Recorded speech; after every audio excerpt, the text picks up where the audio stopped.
Coba bayangin kamu tinggal di rumah yang tiba-tiba ada suara orang main badminton menggema kencang banget. Padahal lapangannya itu udah mangkrak 20 tahun. Wah, iya pasti kebanyakan orang bakal langsung ngemasin bareng terus pindah hari itu juga ya. Nah, bener banget. Tapi anehnya, keluarga Tiara di Solo ini justru milih bertahan sampai puluhan tahun di tengah kondisi horor kayak gitu. Dan itu yang bakal jadi fokus penelusuran mendalam kita hari ini. Kita membedah sumber dari wawancara YouTube RJL5 sama Tiara soal rumah viralnya yang angker banget ini. Ya, dan misi kita bukan sekadar bahas hantunya ya. Buat kamu yang lagi dengerin, kita mau ngupas gimana sih mindset keluarga ini sampai bisa mengubah teror goib jadi harmoni kehidupan. Betul. Tapi sebelum kita masuk ke terornya, kita harus ngerti dulu nih akar masalahnya. Jadi rumah ini tuh dibangun pas tahun 70-an. Posisinya benar-benar di tengah hutan belantara. Berarti emang sepi banget dong ya. Terus sang ayah ini kan sering lakuin ritual kejawen gitu ya, kayak penyucian diri di pantai. Nah iya. Tapi ini penting buat dilurusin. Ritualnya itu murni olah batin positif ya. Cuma buat penyucian diri, bukan pesugihan nyari kekayaan gitu loh. Oh, pantas. Jadi fokusnya lebih ke kepekaan batin ya. Kalau aku bikin analogi, ini tuh ibarat sang ayah sengaja masang antena wifi gaib gitu di tengah hutan. Analogi yang pas banget tuh. Iya kan? Tapi pertanyaannya, apakah antena yang kelewat peka ini secara nggak langsung malah mengundang entitas lain buat interaksi sama keluarganya? Nah, secara psikologis, keterbukaan pikiran sang ayah ini justru ngebentuk fondasi mental keluarganya. Mereka itu ngelihat hal gaib bukan sebagai ancaman yang bikin panik. Tapi lebih ke realitas yang berdampingan gitu ya? Iya, benar. Jadi, ya mereka nerima aja kalau ada dunia lain dan mereka hidup bareng tiap hari. Masuk akal sih, karena antenanya udah kelewat peka, mereka jadi bisa bedain mana gangguan dari penghuni asli rumah sama mana yang niat jahat dari luar. Tepat.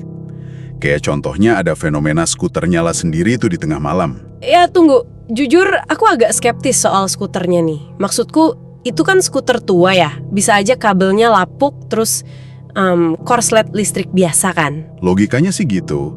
Tapi dari kesaksian Tiara, tombol starter skuternya itu keras banget loh. Butuh tekanan fisik buat nyalain. Terus dia juga sengaja ngetes kan? Hah? Dites gimana tuh maksudnya? Jadi, skuternya dibiarin nyala nggak dimatiin. Kalau emang korslet, mesinnya kan biasanya bakal mati sendiri atau berebet gitu ya. Tapi ini nyala stabil sampai subuh. Wah gila, dia malah eksperimen ya pas lagi diteror.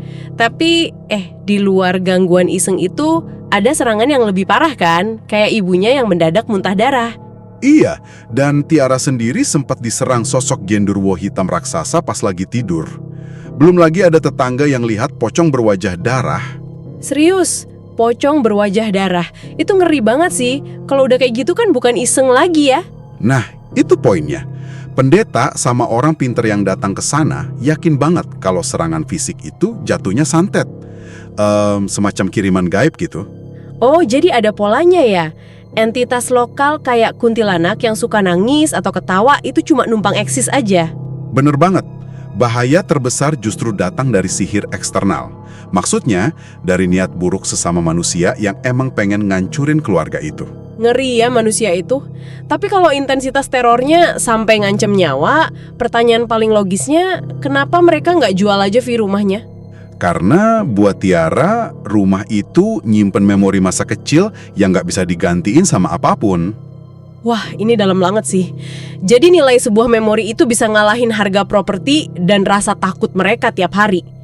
Coba deh buat kamu yang lagi dengerin, apa sih yang bikin kamu rela bertahan di zona nyaman meski situasinya sulit banget? Dan mereka bisa bertahan karena sang ayah nanamkan filosofi yang kuat. Dia bilang, derajat manusia itu jauh lebih tinggi dari makhluk goib. Jadi kalau kita berani, mereka lah yang bakal takut ya? Tepat banget. Dengan berdoa dan nolak buat takut, mereka ngambil alih kendali. Ketakutan itu kan cuma bakal punya kuasa kalau kita ngasih izin kan? Benar, mereka netapin batas yang jelas. Pada akhirnya, ketahanan mental sama perspektif keluarga ini sukses menaklukkan rasa takut yang ekstrem. Setuju, tapi ada satu hal ironis nih yang bikin merinding. Kuntilanaknya itu kan sempat ngaku ke ayahnya lewat mimpi kan? Iya, dia ngaku udah ada di sana sebelum rumahnya dibangun kan? Iya, di hutan itu habitat aslinya. Terus tiba-tiba manusia datang, nebang pohon, nuang beton, bikin rumah. Wah, kalau dipikir-pikir, jangan-jangan dari sudut pandang mereka, manusialah hantu yang sebenarnya. Karena manusia yang tiba-tiba muncul dan ngerusak habitat mereka kan? Iya benar. Nah, buat kamu yang dengerin, coba deh direnungin. Siapa sebenarnya yang jadi tamu tak diundang di dunia ini?